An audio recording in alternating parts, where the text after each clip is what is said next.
మన ప్రభువును రక్షకుడైన యేసుక్రీస్తు శుభనామమునందనాలు. ప్రియదేవుని సంగమ ప్రియదేవుని బిడ్డలారా, మరి ఉదయకాల సమయం దేవుని వాక్యాన్ని ధ్యానించడానికి ముందుగా ప్రార్థన చేసుకుందాం. ప్రార్థన. కృపగల తండ్రి, దయగల మేసని బంగారు పాదాలకు లెక్కలేని వందనాలు, స్తుతులు, స్తోత్రములు.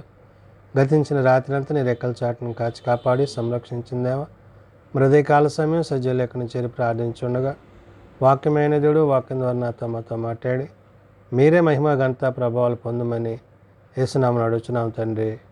ఆమెన్. ప్రియదేవుని సంగమ ప్రియదేవుని బిడ్డల ఎడదముకు ఏర్పాటు చేయడం దీని వాక్య భాగము త్రిత్వము తరువాతి 12వ ఆదివారంకి ఏర్పాటు చేయబడిన పత్రికా వాక్య భాగము అపోస్తుల కార్యముల గ్రంథము 16వ అధ్యాయము 9 నుంచి 15 వచనాలు ధ్యానం చేసుకుందాము.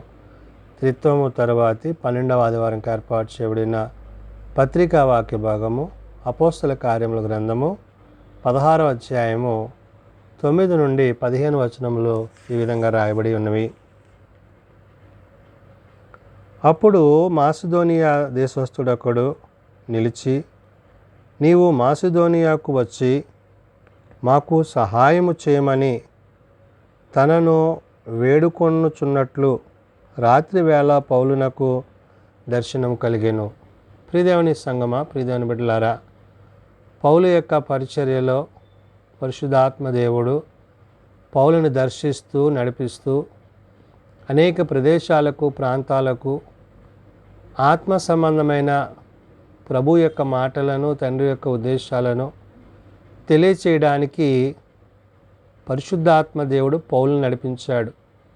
మరి మాసిదోనియా దేశస్థులు వారు ప్రార్థిస్తున్న విధానము, వారు దేవుణ్ణి వేడుకుంటున్న విధానం ఏదైతే ఉందో, మరి ఆ ప్రాంతము వారు అక్కడున్న మరి విశ్వాసులు ప్రార్థించినప్పుడు ఆ ప్రార్థన యొక్క ఉద్దేశాన్ని దేవుడు పౌలుకు దర్శన రూపంగా చూపించాడు. కాబట్టి ఇక్కడ పౌలు మాసిదోనియాను గూర్చి దర్శన రీతిగా తను ప్రయాణమవుతూ అక్కడ ఉన్న వ్యక్తులు మరి ఎవరో మరి తన రమ్మని ఆహ్వానించినట్లుగా పరిశుద్ధాత్మ దేవుడు వారి ప్రార్థన ఆలకించి పౌలుని పంపించడం జరిగింది. కాబట్టి ఇక్కడ రాయబడిన మాట, అప్పుడు మాసిదోనియా దేశస్థుడొకడు నిలిచి, నీవు మాసిదోనియాకు వచ్చి మాకు సహాయము చేయమని అంటున్నాడు. అంటే ఇక్కడ పౌలుని అర్జిస్తున్నాడు. ఏమని? దేవుణ్ణి అడుగుతున్నాడు, దేవా మాకు సహాయం చేయి, మేము రక్షింపబడడానికి, మాకు వాక్యం వినిపించడానికి నీ ఆత్మచేత మా యొద్దకు నడిపింపమని దేవుణ్ణి వేడుకుంటున్న విధానం ఏదైతే ఉందో అది పౌలుని గురించి అతడు అంటున్న మాట ఏమని? నీవు మాసిదోనియాకు వచ్చి మాకు సహాయం చేయమని తనను వేడుకొనుచున్నట్లు రాత్రి వేళ పౌలునకు దర్శనము కలిగెను. మరి రాత్రి వేళ పౌలుకు కలిగిన యొక్క దర్శనాన్ని బట్టి మరి దేవుడు తను మాసిదోనియాకు వెళ్ళమంటున్న విధానం ఏదైతే ఉందో దాన్ని గమనించిన పౌలు తన ప్రయాణము కొనసాగించాడు. అంటే తాను ఆత్మరూపిగా పరిశుద్ధాత్మని యొక్క సహాయము చేత ప్రభు యొక్క మాట చేత తను లోబడి పరిచర్య చేస్తున్నాడు. అందుకనే ఇక్కడ అతనికి ఆ దర్శనము కలిగినప్పుడు వారికి సువార్త ప్రకటించుటకు దేవుడు మమ్మను పిలిచి ఉన్నాడని మేము నిశ్చయించుకొని వెంటనే మాసిదోనియాకు బయలుదేరుటకు యత్నము చేసితిమి.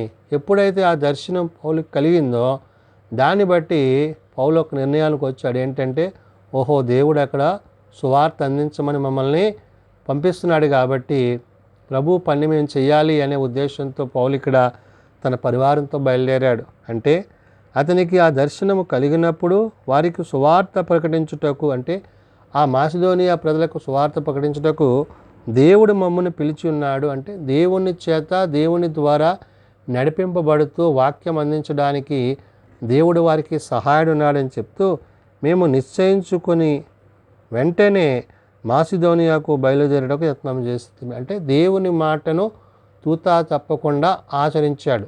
అంటే ఆ దర్శనాన్ని బట్టి, దర్శన భావాన్ని బట్టి వెంటనే దేవుడు వాళ్ళని పిలుస్తున్నాడు, పంపిస్తున్నాడు అనే విషయాన్ని ఎరిగి పౌలు తన పరిచర్యను మరి మాసిదోనియాకు ప్రయాణం చేస్తూ అది ప్రయాణంలో తాను ఎదుర్కొన్న పరిస్థితులను గురించి చెప్తున్నాడు. అంటే ల్యూదియా అనే స్త్రీని విశ్వసించిన ఒక బాప్తిసం పొందే ఒక స్త్రీ అక్కడ కలవడము, ఈ ప్రయాణంలో వారికి అనేకమైన అంటే పరిస్థితులను అక్కడ పౌలు గుర్తు చేస్తూ అంటాడు, కాబట్టి మేము త్రోయాను విడిచి వాడ ఎక్కి తిన్నగా సముద్రాకేకును మరునాడు నెయాపోలికిని అక్కడి నుండి ఫిలిప్పీకిని వచ్చితిమి.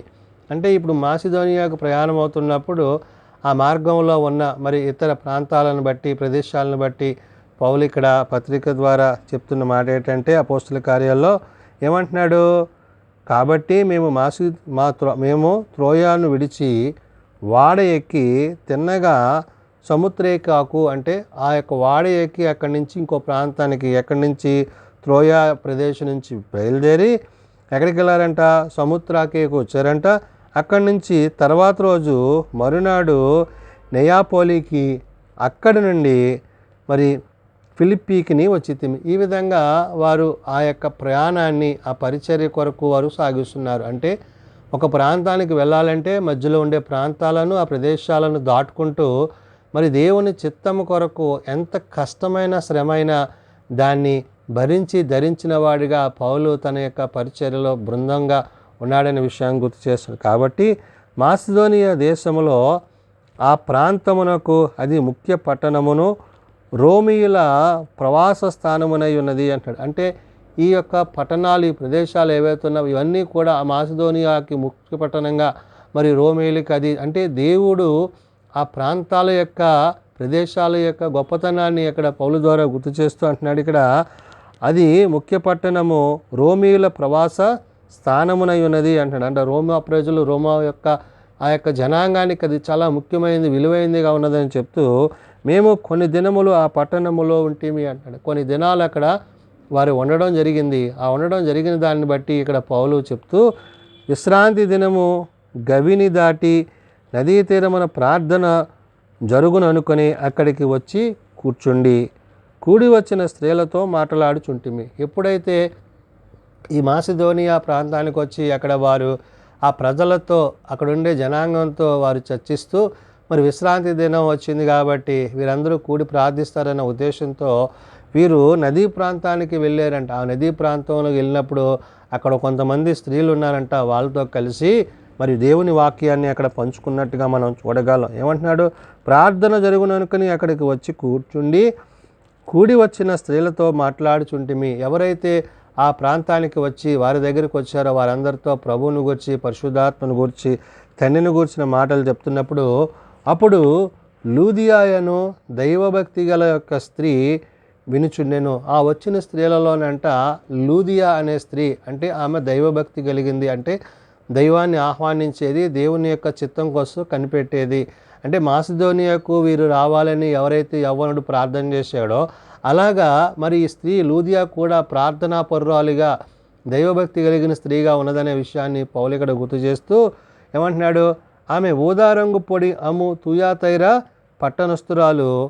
ప్రభువు ఆమె హృదయం తెరచును గనుక పౌలు చెప్పిన మాటలు యందు లక్ష్యముంచెను. ఎప్పుడైతే ఈ స్త్రీ తనలో ఉన్న భక్తి దైవత్వాన్ని గూర్చి పౌలు చెప్తున్న మాటలు వింటున్నప్పుడు తన హృదయము కదిలించబడింది. అంటే తన హృదయంలో ఉన్న ఆ ఆలోచన ఆశ ఏదైతే ఉందో దేవుడు తృప్తిపరిచి ఆమెతో మాట్లాడడం జరిగింది. అంటే తన హృదయము వాక్యము చేత నింపబడింది. ఎప్పుడైతే తాను వాక్యము చేత నింపబడ్డాదో వెంటనే తన జీవితంలో దేవుడు గొప్ప కార్యాన్ని జరిగించాడు. అంటే ఎప్పుడైతే ఆమె ఓదారంగు పడి అమ్ము తుయాతైర పట్టణస్థురాలైనప్పటికీ ప్రభు ఆమె హృదయమును తెరిచని గనుక పౌలు చెప్పిన మాటలు యందు లక్ష్యముంచెను. ఎప్పుడైతే పౌలు మాట్లాడుతున్నాడు అంటే పౌలు ఎలా మాట్లాడుతున్నాడు, పరిశుద్ధాత్మ దేవుడు పౌలునందు నిలిచి తను దేవుని యొక్క విషయాలను ప్రభువును గూర్చిన విషయాలు అనేక విషయాలు చెప్తున్నప్పుడు ఆ స్త్రీ విని వెంటనే ఏమనుకుందంటే విశ్వసించి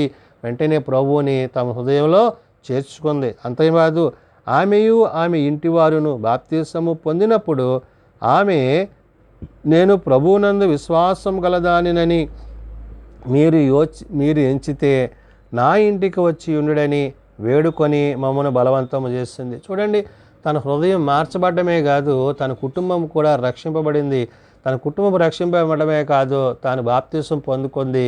తాను బాప్తిసం పొందుకొని తను చేసిన తర్వాత పని ఏంటంటే ఇంకా పౌలు దగ్గర నుంచి వారి పరిచర్య నుంచి అనేకమైన విషయాలు తెలుసుకోవాలని వారిని అక్కడే విడిచిపెట్టకుండా తన గృహానికి ఆహ్వానించింది. అంటే మనం ఎప్పుడైతే ప్రభువుని హృదయానికి ఆహ్వానిస్తామో, అంగీకరించబడిన తర్వాత మన గృహాలకు దేవుని యొక్క వాక్యాన్ని ఆహ్వానించాలి. ఇక్కడ లూదియా అనే ఈ యొక్క స్త్రీ ఆ విధంగా పౌలును తన కుటుంబాన్ని వద్దకు, తన గృహానికి ఆహ్వానించింది. కాబట్టి ఇక్కడ పరిశుద్ధాత్మ దేవుడు రాయించిన మాట, ఆమెయు ఆమె ఇంటి వారును బాప్తిసం పొందినప్పుడు ఆమె, నేను ప్రభువునందు విశ్వాసం గలదానినని మీరు ఎంచితే, అంటే తాను పొందుకున్న విశ్వాసాన్ని బట్టి, బాప్తిసాన్ని బట్టి, నేను దేవుని యందు నిలిచున్నానని ఒకవేళ మీరు నమ్మితే, నా మీద మీకు ఆ నమ్మకం కలిగితే, తన యొక్క విశ్వాసాన్ని ఏ విధంగా ఇక్కడ వ్యక్తపరుస్తుందంట, నా ఇంటికి వచ్చి విండుడని వేడుకొని మమ్మును బలవంతం చేశాను అంటున్నాడు. ఈ విధంగా మరి ఆ యొక్క లూదియా తన యొక్క భక్తి విశ్వాసాలను మరి తన యొక్క ప్రేమను, అంటే ప్రభు ప్రేమను పౌలు పట్ల, తన బృందం పట్ల తాను కలిగి ఉంది. ప్రియదేవుని బిడ్డలారా, మన హృదయము ప్రభువునందు, వాక్యమునందు ఏదైతే దేవుడు మనము కనిపెట్టి ప్రార్థించి వేడుకుంటామో దాని విషయంలో ఆయన గొప్ప కార్యం చేస్తాడు. మరి నిజంగా మాసిదోనియాలో ఉండే ఆ యొక్క యవ్వనుడు ప్రార్థించినప్పుడు ఆ యవ్వనుని యొక్క ప్రార్థన దర్శనాన్ని బట్టి పౌలు తన బృందము నడిపింపబడింది. ఆ తర్వాత లూదియా అక్కడ రక్షింపబడింది. లూదియా రక్షింపబడమే కాదు, తన కుటుంబము కూడా బాప్తిసం పొందుకుంది. బాప్తిసం పొందడమే కాదు, తన గృహానికి పౌలును ఆహ్వానించిందంటే ప్రభువును ఆహ్వానించింది. అంటే ఇన్ని రకాలుగా దేవుడు వారిని దర్శించి వారిని మరింతగా విశ్వాసంలో నడిపించాడు. నేడు వాక్యం వింటున్న మనము, ఆనాడు ఏ విధంగా అయితే వారు రక్షణ విషయంలో ఎంత శ్రమించి కష్టించి ఎంత ప్రయాసతో కూడినప్పటికీ వారి ప్రయాణాలు ఎక్కడ కూడా ఆపక ఎలాగైతే ప్రభు కొరకు పరిచర్య చేశాడో, నేడు మనము అటు రీతిగా ప్రభు కొరకు పనిచేసేవారిగా, ప్రభు రాజ్య సువార్తలో ఆయన పట్ల, ఆయన ఉద్దేశాల పట్ల ఆత్మ సంబంధమైన కృపావరాలు కలిగి దేవుడు మనలను నడిపించిన ప్రదేశాలకు, ఆయన చూపించిన దర్శనాలను బట్టి మనము ఆయా ప్రదేశాలను దర్శించి దేవుని వాక్యాన్ని అందించేవారిగా ఉండాలని, ఆత్మల పట్ల భారము కలిగి ఆనాడు పౌలు మాసిదోనియా పట్టణానికి తాను ప్రయాణమైన విధంగా నేడు మనము దేవుడు చూపించే ప్రదేశాలకు, ప్రాంతాలకు వెళ్ళి సువార్తను అందించేవారిగా ఉండాలని ఉదయకాల సమయమైన పరిశుద్ధాత్మ దేవుడు భక్తుడైన పౌలు ద్వారా తెలియజేసిన మాటలు. ప్రార్థన చేసుకుందాం. ప్రేమ నమ్మకం కలిగిన మా తండ్రి, కృప కలిగిన దేవ, నిజమైన ఆయన, ఒక ఉన్నతమైన ఆలోచనలతో, తలంపులతో మాసిదోనియా ప్రజలు నిన్ను బట్టి, నీ వాక్యమును బట్టి మరి కనిపెట్టి ప్రార్థించినప్పుడు వారి యొక్క హృదయాలలో ఉన్న ఆలోచనలను సరిచేసి, అయ్యా మరి పౌలును తన బృందాన్ని మాసిదోనియాకు పంపించి అక్కడ వారిని విశ్వాసంలోకి నడిపించినప్పుడు, అయ్యా మరి వారిలో అనేక మంది ప్రభువును వెంబడించిన వారిగా, ప్రత్యేకించి ఆ తూయాతైర వస్తురాలైన ఆ యొక్క లూదియా తన కుటుంబము రక్షింపబడము, ఆ తరువాత తను బాప్తిసం పొందడము, ప్రభువా నిన్ను ఆహ్వానించడము, ఇవన్నీ కూడా ఆ బిడ్డకు ఎంతో మేలుకరమైనవి. కాబట్టి నాయన, అనేకులు నేడు నిన్ను ఆహ్వానించేవారిగా, నిన్ను అంగీకరించేవారిగా తమ హృదయాలను సరిచేసుకుంటకు, నీ పట్ల భయభక్తులు కలిగి జీవించడానికి ప్రతి వారికి నీ కృప దయచేయండి. ఎవరైతే ప్రభువా నిన్ను ప్రేమించి నిన్ను ఆహ్వానిస్తున్నారో అట్టి వారి నెలను మీరు దర్శించి దీవించి వారి కుటుంబాలపై నీ కృపనుంచండి. బలహీనలను బలపరచండి నాయన, రోగులను స్వస్థపరచండి నాయన. మరి ఎవరైతే ప్రార్థన అవసరతలు కలిగినారో అట్టి వారిని మీరు జ్ఞాపకం చేసుకోండి నాయన. మరి చిన్న బిడ్డలు, యవనులు, పెద్దలు, వృద్ధులు ప్రతి వారిని వారి తరగతుల చొప్పున ఆశీర్వదించి దీవించండి. జన్మదినాలు, వివాహ దినాలు, ఆ కొడుకుల కుటుంబాలు ప్రత్యేకపరచండి. నేటి దిన పరిచర్యల్లో, సేవలో నీ సన్నిధి మాపై నుంచమని, రేపటి సభాతి కొరకు నేటి నుంచి మమ్మల్ని సిద్ధపరచమని, మా ప్రయాణాల్లో, పరిచర్యల్లో, సమస్త కార్యాల్లో మీ తోడు దేవుని దయచేయమని, సమస్త మహిమ, ఘనత, ప్రభావాలు మీరు మాత్రమే పొందుకొనమని యేసునామమున అడుగుచున్నాము తండ్రి, ఆమెన్. పరలోకమందున్న మా తండ్రి, నీ నామం పరిశుద్ధపరచబడుగాక, నీ రాజ్యం వచ్చుగాక, నీ చిత్తం పరలోకమందు నెరవేర్చినట్లు భూమి మీద నెరవేరుగాక. మా అనుదిన నేడు మాకు దయచేయము. వాడలా ప్రార్థన చేసిన వారిని మేము క్షమించి ఉన్న ప్రకారం ఆ ప్రార్థనలను క్షమించుము. శోధనలో తేకాదులను తప్పించుము. రాజ్యము, శక్తి, మహిమ నిరంతరము నీవే అన్నావు తండ్రి, ఆమెన్. మన పరమ తండ్రి అయిన దేవుని ప్రేమ, ప్రభు అయిన యేసుక్రీస్తు కృప, పరిశుద్ధాత్మ నిత్య సహాయము నిరంతరము సదా తోడయండి సంరక్షించునుగాక, ఆమెన్.